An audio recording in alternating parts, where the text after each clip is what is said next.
Bem, pessoal, meu nome é Juarez Cassiano de Lima Júnior. Eu vou apresentar o trabalho titulado Balanço Hídrico Climatológico e Índice de Aridez para Manaus, do Amazonas, aqui no Inovag 2020.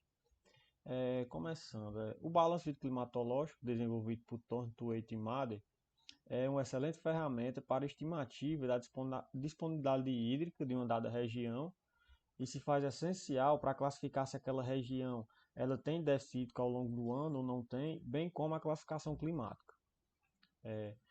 Com anormais climatológicas de 3 décadas distintas, o objetivo desse trabalho foi fazer o balanço climatológico, né, em 3 vicênios, no caso de 1960 e dados de 1970, o primeiro, 1980 e 1990, o segundo, e para os anos de 2000 e 2010, o terceiro vicênio, certo?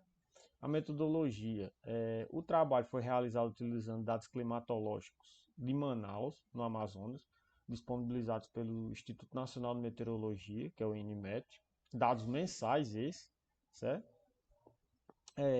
O clima local é considerado como tropical chuvoso. Os dados foram precipitação pluviométrica, insolação, velocidade do vento, temperatura máxima, média e mínima do ar e umidade relativa. No caso, a maioria desses dados foram utilizados para a gente poder calcular a evapotranspiração de referência, utilizando a equação de Pema-Monti, que é a padronizada pela FAO.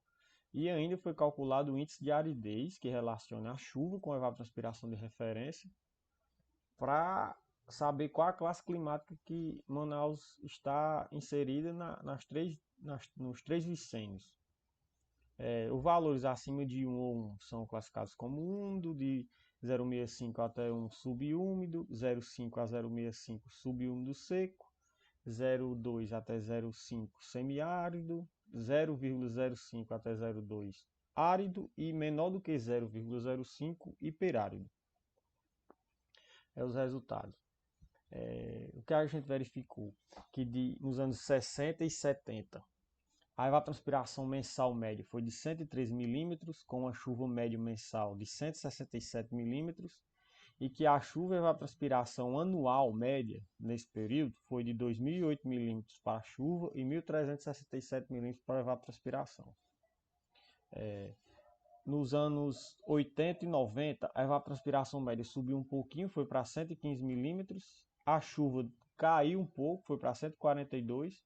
E a média anual também caiu um pouco de chuva. De 2.000 caiu para 1.700 milímetros aproximadamente. E a evapotranspiração ficou em 1.380, próximo ao vicênio anterior. Nos anos 2000 e 2010, a evapotranspiração média mensal subiu para 123 milímetros.